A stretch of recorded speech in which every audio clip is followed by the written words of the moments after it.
world is drowning in noise. Everywhere you turn, someone is telling you to push harder, move faster, grind longer. We have been sold the idea that exhaustion is a virtue, that the only path to the life you want is brute force and relentless hustle.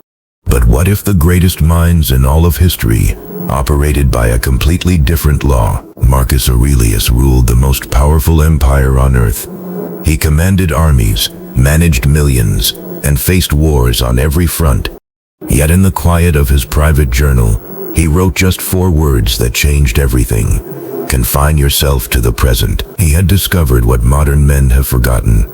The harder you grip what you want, the faster it slips away. Hold your hand open and it stays. Today I am going to share 10 Stoic rules that will help you stop chasing and start attracting. Not through magic, not through wishful thinking, through the ancient science of becoming the kind of person that success simply cannot ignore. Do not skip a single rule.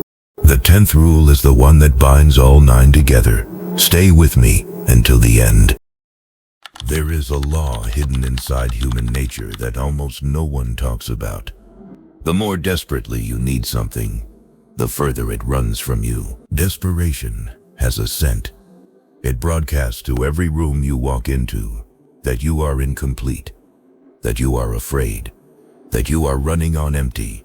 And the world responds by giving you exactly that: emptiness. The Stoics had a name for the cure: preferred indifference. Epictetus, a man who began his life in chains as a slave and ended it as one of the most revered teachers in the ancient world, said this: wealth consists not in having great possessions, but in having few wants. Epictetus. This is not telling you to stop wanting a better life.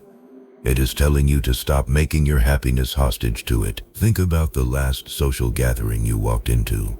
If you arrived desperate for approval, you could feel yourself shrink. Every silence felt like rejection. But on the days you walked in thinking, I would prefer people to enjoy my company, but I am whole either way, you were magnetic. You were free. That is the energy you must bring to your biggest goals. I prefer this, but I do not require it. The moment you stop needing the outcome to survive, you become the kind of person who naturally attracts it. Most people alive today are living in 2 places that do not exist: the past, which cannot be changed, and the future, which has not yet arrived. They are mourning yesterday's losses and dreading tomorrow's battles. And because their mind is split in 100 directions, their power is split with it. The Stoics understood something radical. Your creative force exists only in the now. If you are mentally absent, you are not present to receive what life is trying to hand you. True happiness is to enjoy the present without anxious dependence upon the future. Seneca. Picture a magnifying glass held over dry grass on a summer afternoon. If you move it constantly, nothing happens, but hold it perfectly still, focused on one single point, and it burns. Presence is that stillness. Presence is that fire. In a world of distracted people, a man who is fully present is a force of nature. When you are completely here in your work, you produce mastery. When you are completely here in conversation, you create connection that people cannot forget. Your real life is not coming. It is already here, in the way you rise this morning, in the way you hold yourself at your desk, in the quality of attention you give to this very moment. Treat the present as sacred, and life will give you moments worth celebrating. One of the most damaging lies that modern culture sells us is this: a good life is a life without problems. And so when the setbacks arrive, and they always arrive, we feel cheated. We feel like we have failed. We grow bitter. We blame the world, and we quit. The Stoics saw it completely differently. Marcus Aurelius wrote these words that have outlasted empires: the impediment to action advances action. What stands in the way becomes the way. Aurelius. Read that again. The obstacle is not blocking the path. The obstacle is the path. Consider 2 fires. A small candle in a strong wind is extinguished instantly, but that same wind poured into a roaring bonfire makes the blaze grow 10 times larger. The wind becomes fuel. The question is never whether the storm comes. The question is how large you have made your fire. Every door slammed in your face is teaching you where the real door is. Every rejection is building the armor that success requires. Every failure is the tuition for the greatest version of yourself. When you stop asking, why is this happening to me, and start asking, how can I use this, you stop being a victim of circumstance. You become something the universe cannot stop. You become the kind of person whose setbacks are simply setups. Stop. Right now. Think about how many times today alone you handed your power to someone else. You gave it to the driver who cut you off. You gave it to the colleague who ignored your effort. You gave it to a stranger's opinion posted on the internet. Every time you allow an outside event to decide your internal state, you are not free. You are a puppet, and a puppet cannot build an empire. Epictetus, the freed slave, who became one of history's greatest philosophers, taught this truth above all others. We cannot control what the world throws at us, but we have total, absolute, unbreakable authority over what those events mean to us. If you have handed the key to your happiness to a bank balance or another person's validation, you are imprisoned. The walls of that prison are invisible, but they are completely real. The day you decide that your internal state belongs to you and to you alone, that no event, no person, and no outcome gets to disturb your foundation without your permission, that is the day you become dangerous in the best possible way. People can feel sovereignty. It is not something you explain. It radiates, and the world opens doors for those who do not need the doors to be open. Our culture has declared war on stillness. We treat inactivity like a character flaw. If you are not perpetually in motion, you must be lazy. You must not want it badly enough. But here is the truth. No productivity guru will sell you.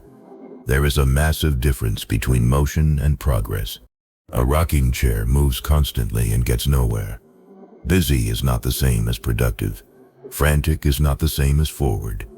Strategic stillness is the practice of knowing when to act and when to be still. It is the discipline to step back and allow the mud to settle so you can see the bottom of the river clearly before you wade in. If you plant a seed and dig it up every 5 minutes to see if it has grown, you kill the plant. You must water it, trust it, and give it time. Most of what we call action is actually just anxiety wearing the clothes of productivity. We stay busy because we are afraid, but frantic energy produces expensive mistakes and burned bridges. When you train yourself to be still, something extraordinary happens. You begin to hear a voice beneath the noise. Your intuition speaks.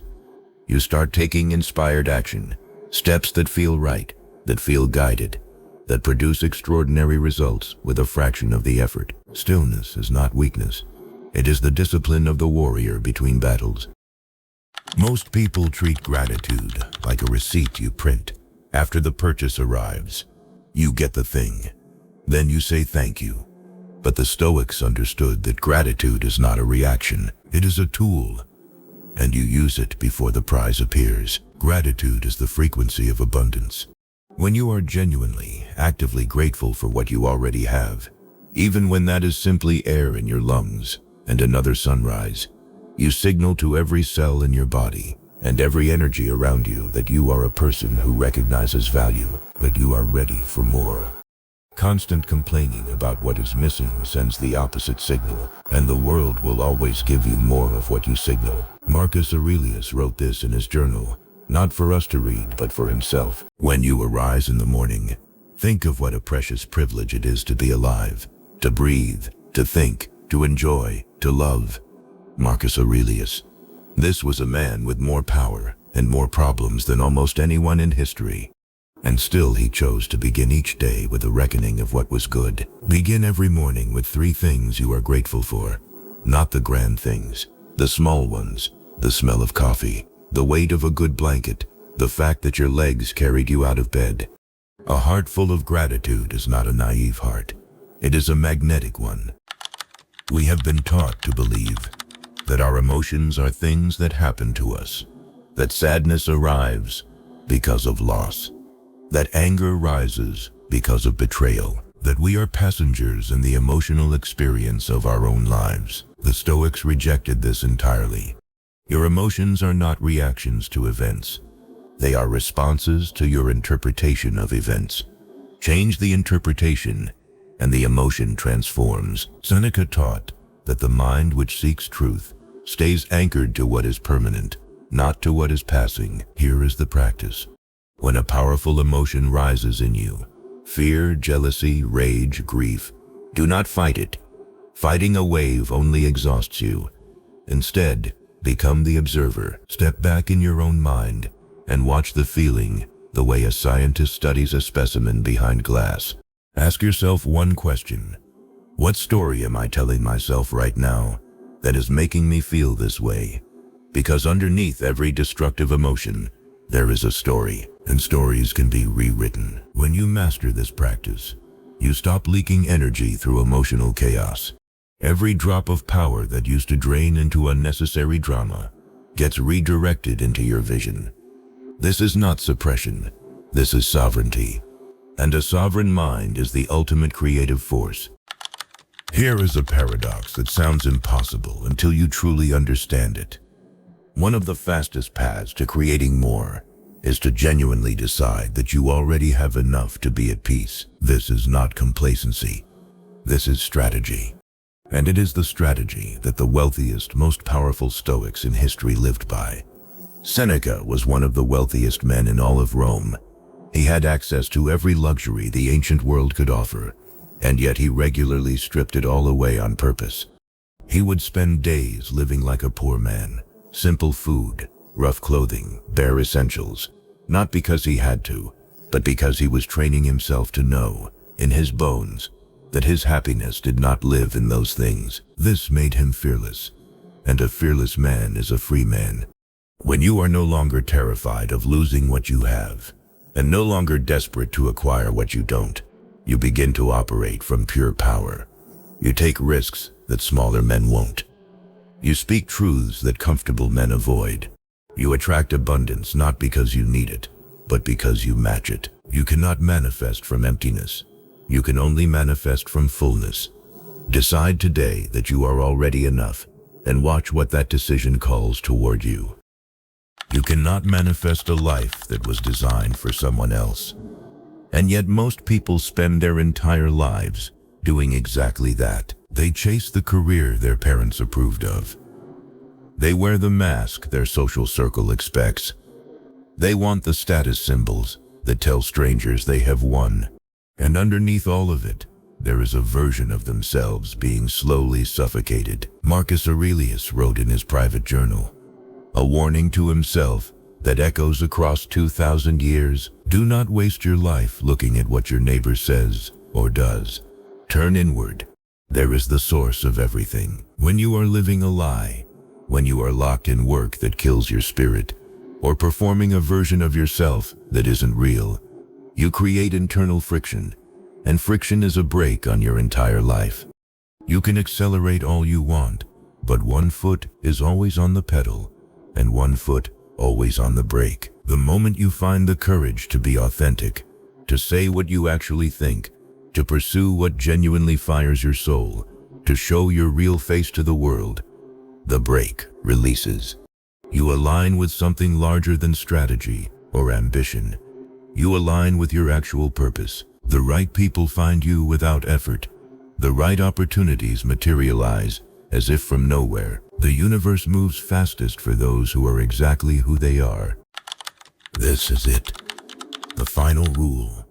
The one that ties every other rule together into a single, unbreakable truth. You must learn to trust the timing of your life. The Stoics called this Amor Fati, the love of fate, not the tolerance of fate, not the resignation to fate, the active, deliberate love of everything that happens, including the delays, the detours, and the closed doors. We are all impatient.